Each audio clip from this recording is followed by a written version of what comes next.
Thank you for doing this. This is a great honor to talk to you. Yeah, I appreciate it. Let's start with globally how Barcelona thinks about fan bases and where you guys are today, right? You guys are one of the biggest clubs, if not the biggest club in the world. How do you think about expanding into new markets? One of the themes that we've seen recently is the United States, and clubs are trying to move over there and build audiences. How do you think about that and where you guys are today and where you might go? Well, our vision is global. Everything we are developing, everything we are doing in the club is thinking in big, in global, because we used to say that we are more than a club. That is our, it's not an advice, it's not an advert, it's a statement of principles. Yep. And, it takes some years ago that we are thinking in global, and Barça is developing our assets with global sponsors. We are playing for all over the world, and at the same time we are developing our academy structure around the world. It's very important to us to be global. Yeah. How do you guys think about the World Cup's obviously coming to North America next time? Is there anything specific you guys are thinking about doing to take advantage of that? Or I know there's tours right before the season and so forth in the United States. But if there's anything you guys are thinking about in that regard? Well, in the United States, we want to be a player there. Yeah. We arrived to United States in 1936-37. And thanks to that summer tournament, Barça survives, because in Spain there was the Civil War, and we were abroad in Mexico and United States, and thanks to the resources that we got from that tournament, Barça survived financially. Then we were there in the States at least 10 more times, basically in summer tournaments or friendly games in winter. And at the same time, it takes 10 years that we are our office in New York. Mm-hmm. Our new manager director, Ryan Wagner, is developing the office. And we are planning to open more offices in the States. But going to the point, we are developing a strategy in the States with friendly games. Now we reach, we just incorporated a company with Juventus and Madrid, Barça, and a fund that we will develop through this company the summer tournaments. And is a very profitable, for us, very profitable event, mm-hmm. because in both sports and commercial as well. And basically we have two academies, pro, in the States, in New York, one in New York, another one in Miami, and residence for players in Arizona. And at the same time, we are following MLS, mm-hmm. basically following MLS because MLS is going up. I congratulate that they reached an agreement with Apple TV. Mm-hmm. And we follow MLS because we would like to develop some commercial and sports actions. Yeah. It's important for us in order to be a player in the States.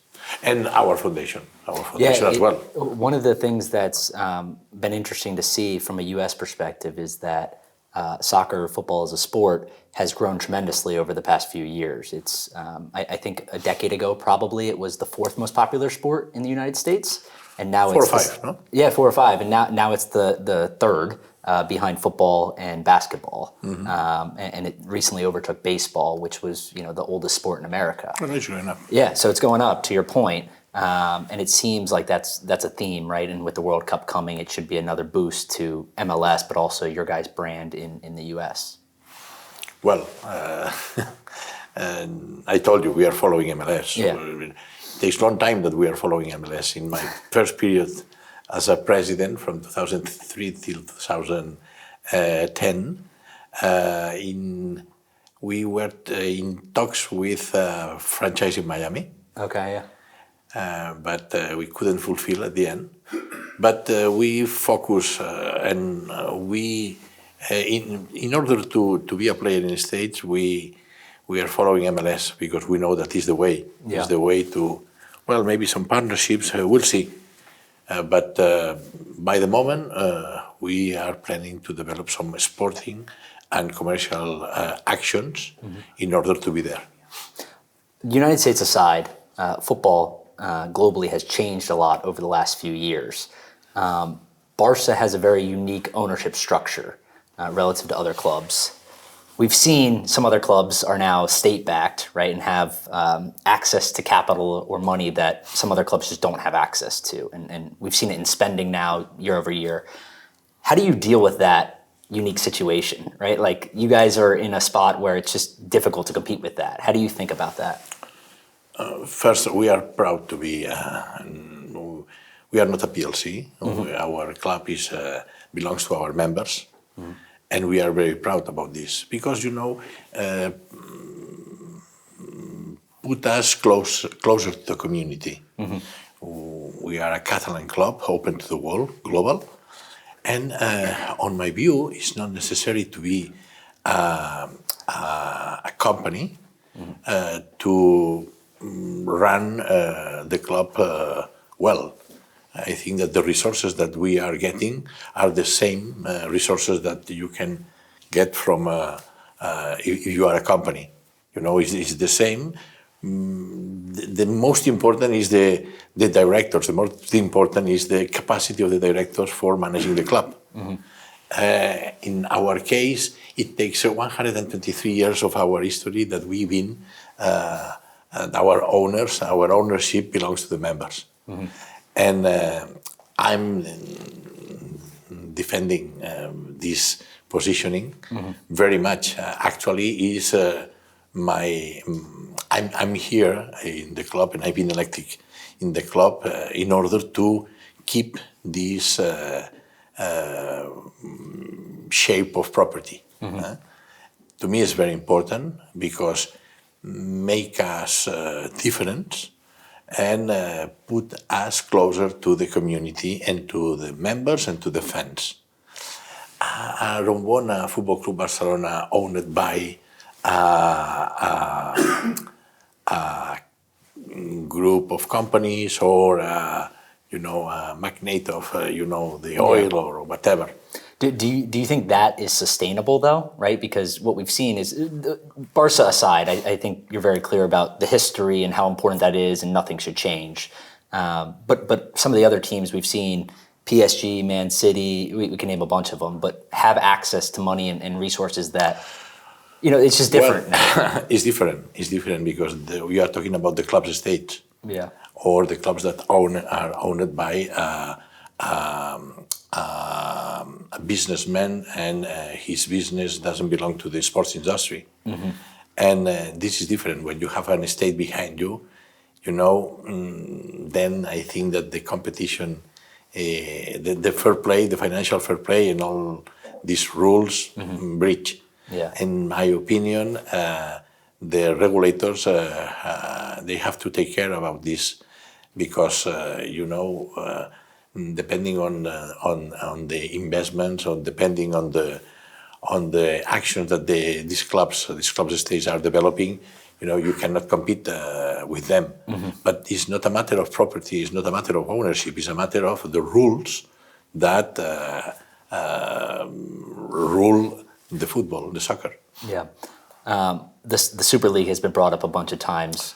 Well, the Super League could put football sustainable. This is very important because the majority of the clubs are with financial difficulties. Yeah.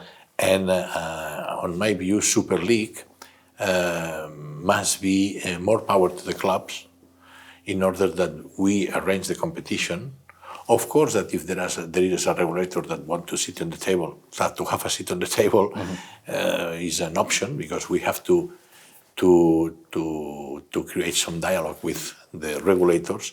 But I'm really keen on Super League, because I think that there will be the solution for a sustainable football, in order that the clubs be stronger, because at the end of the day we are the ones that are financing everything, and it's fair that the clubs have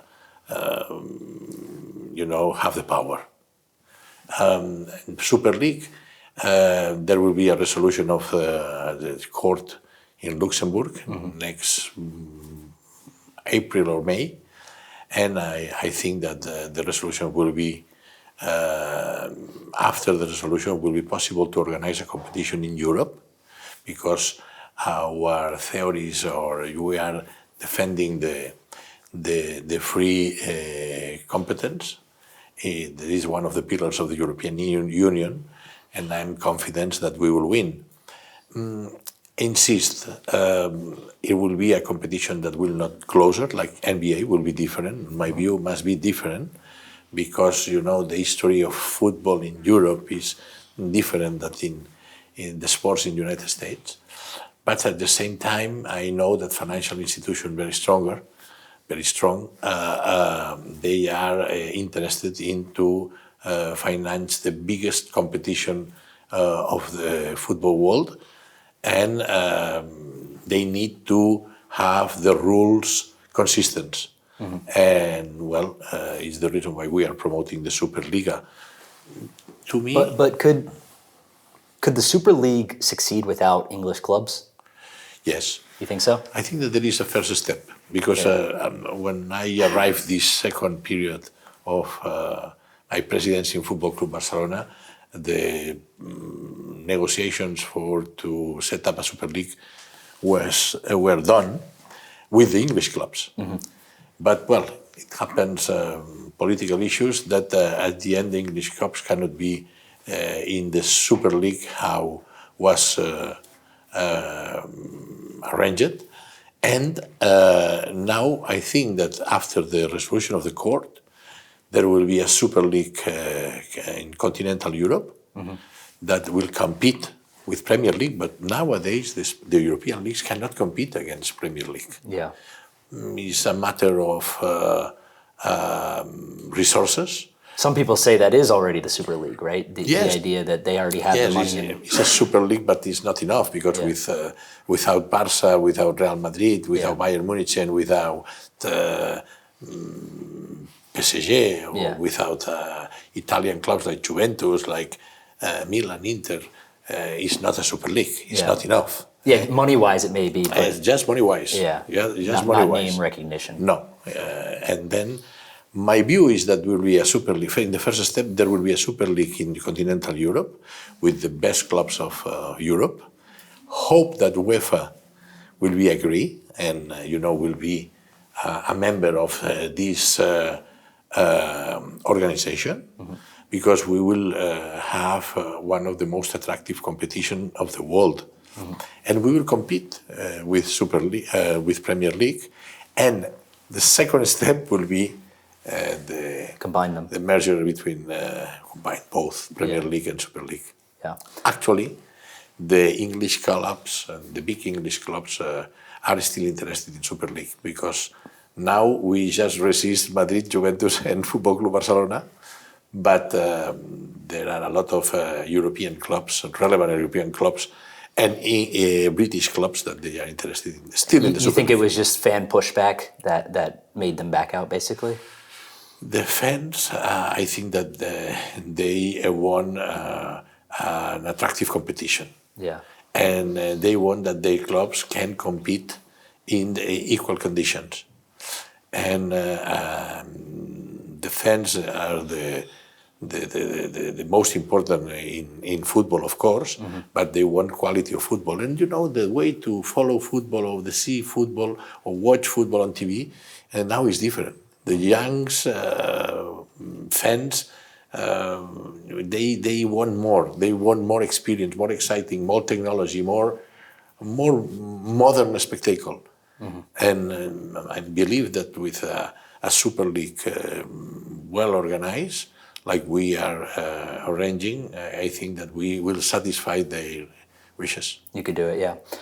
Speaking of the structure of the club and your role at the club, it's a difficult situation, right? You're dealt a situation where you come into your post and your position, and you had to pull these levers, right, to make the situation better financially. That included a variety of different things.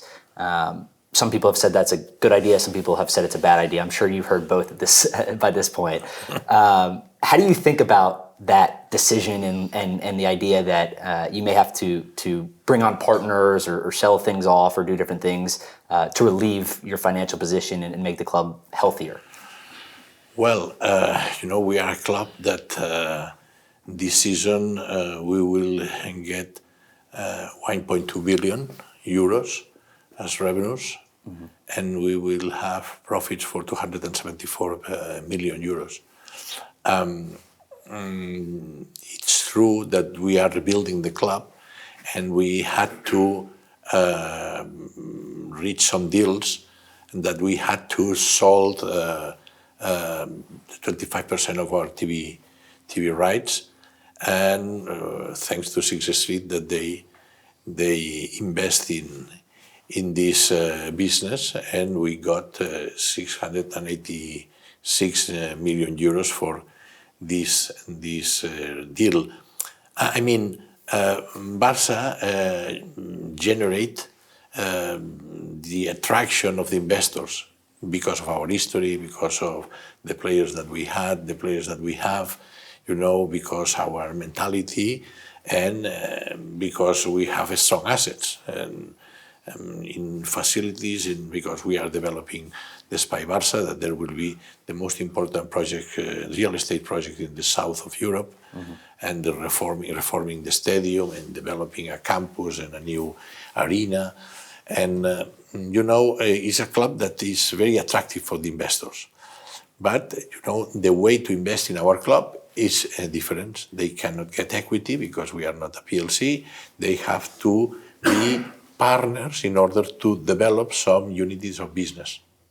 In this case, we get the authorization of our General Assembly in order to sell the 49% of BLM, that is Barça Licensing and Merchandising, and we are developing very interesting business in Metaverse, Web3, and NFTs, thanks the authorization of our General Assembly to sell the 49% of the Barça Studios.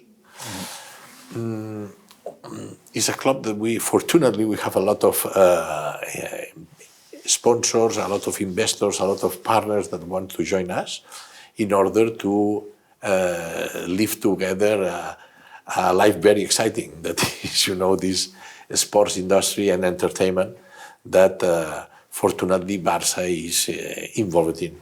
Yeah, I think that's a unique way of putting it, right? Is in you're bringing on partners that you wouldn't be able to do in the traditional sense from an equity perspective. So you have to kind of think outside the box if you want. The partners are 150,000 people. We represent them. It's different for sure. What do you think that means for the future of the club? Does that put you guys in a more difficult position? Is it better with more partners? Just talk to me through kind of how you think about that. No, I think that we are unique in this sense, and this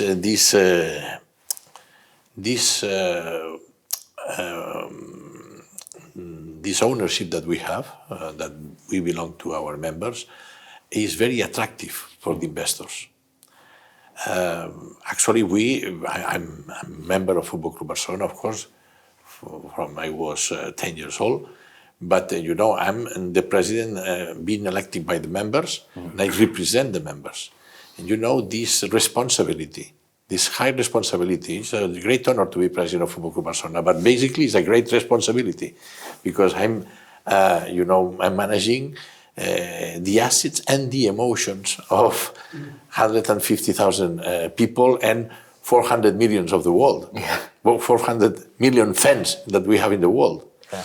And it's believe me, that is a high responsibility.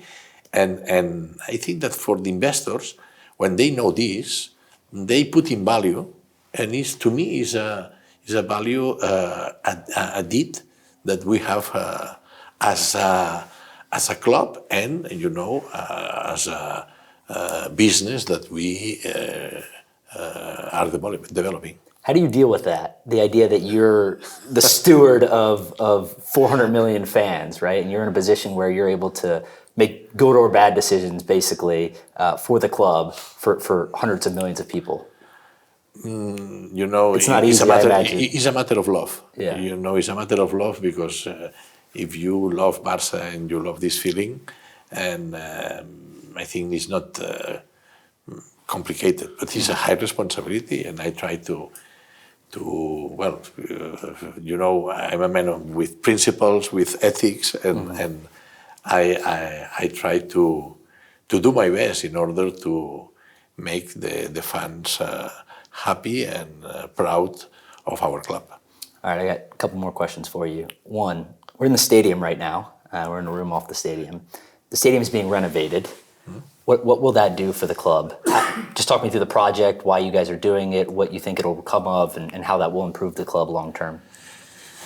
This is, maybe the most difficult project of the history of the club, more relevant, because our stadium was built in 1957, and now need a renovation. And when I finished my first period as a president in 2010, I left a legacy with the stadium ready to be built. Well, it happens sometimes in Barca, that the new president decided not to do it, and it takes 10 years that we had to the new stadium, and for any reasons that I don't want to analyze now because we have no time. Now we started this year. This year there were a tender for the construction company, and there will be a company that will reform the stadium. And this 30th of June, or maybe 1st of July, we will start the renovation of the stadium. It's a 1.5 billion project.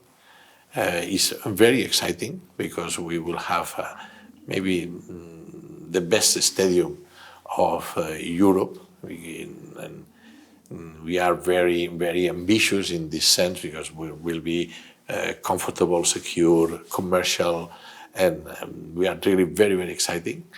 And we have to keep the two first levels because it's an asset of historical asset. We have to keep it.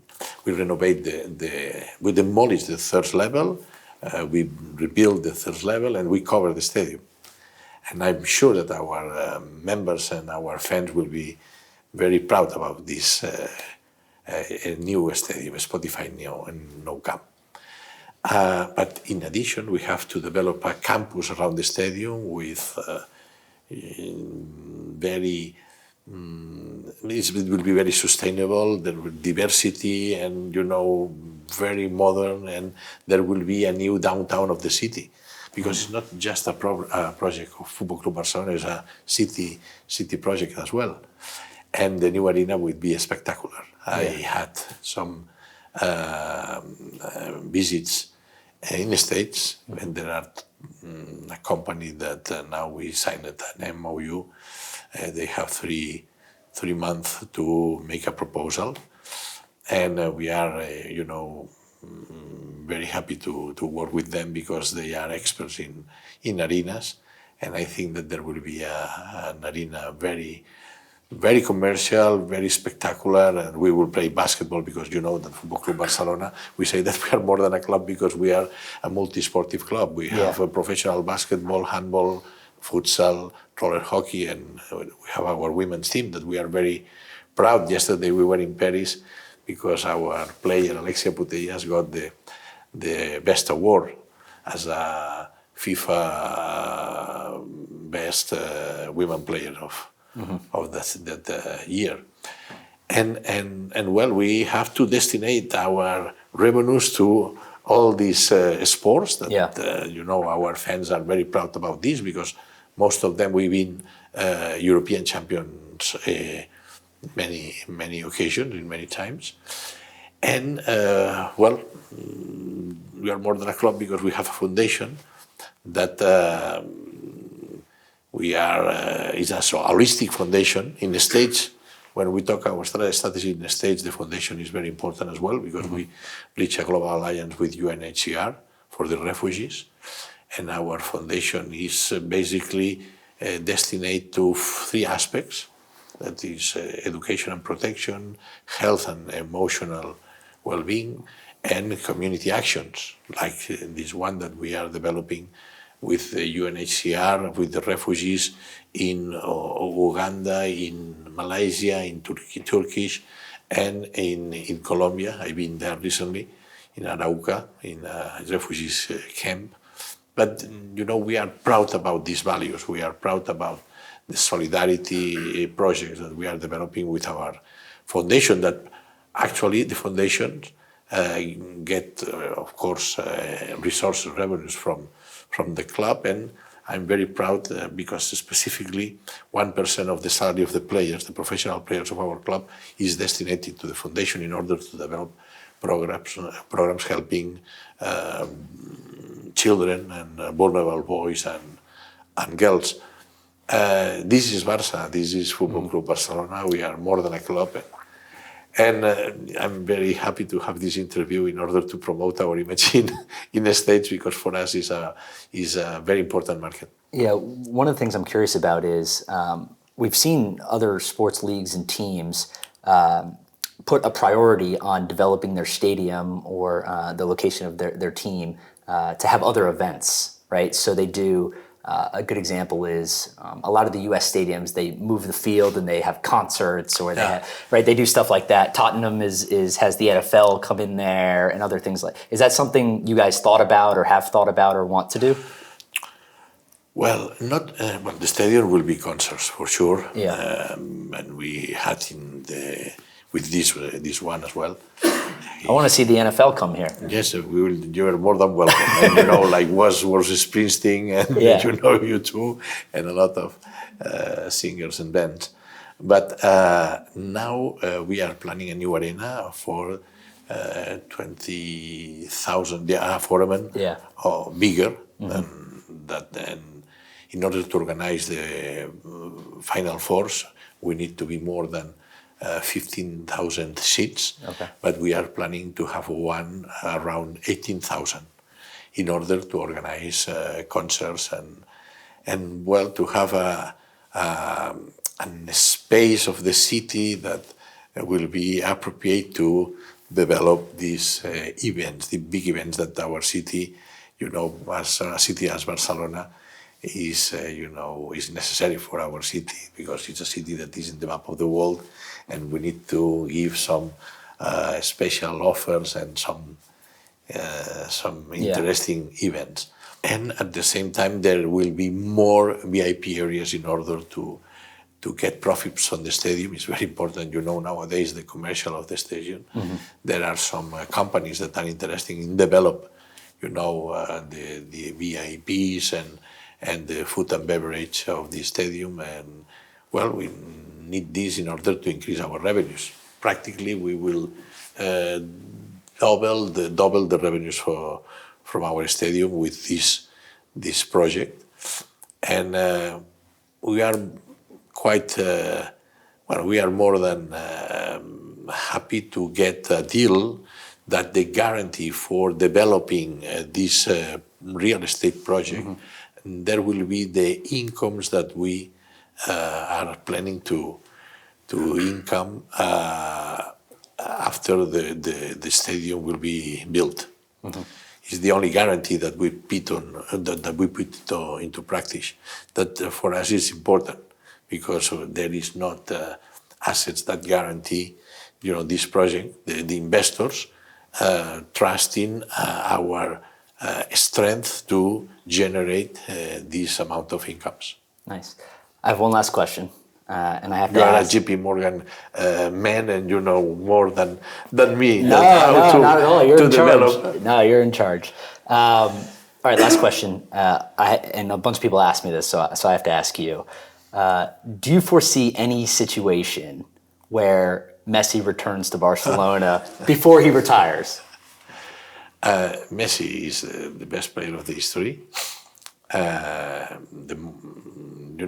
Yesterday in FIFA, there is another great player of the history to me, Pelé, Johan Cruyff, Maradona, Messi. Well, Messi is in the top. Has been player of our academy, our youth structure.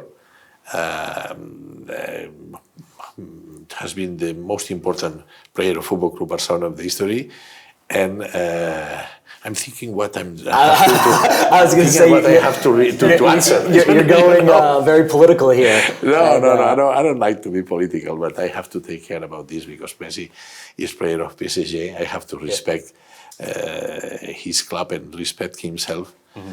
And Messi knows that we have Messi in our heart. Messi is a part of our emblem. Mm-hmm. And when I arrived this second period, the legacy that we got was not very good, and I had to take a decision that I'm not satisfied. That was not to renovate him. But I sat because of this, and I need to find a way that to improve this relationship between Messi and Football Club Barcelona. And we'll see. But nowadays he's player of PSG. Please allow me not to say more about this question. So we'll see. We'll see.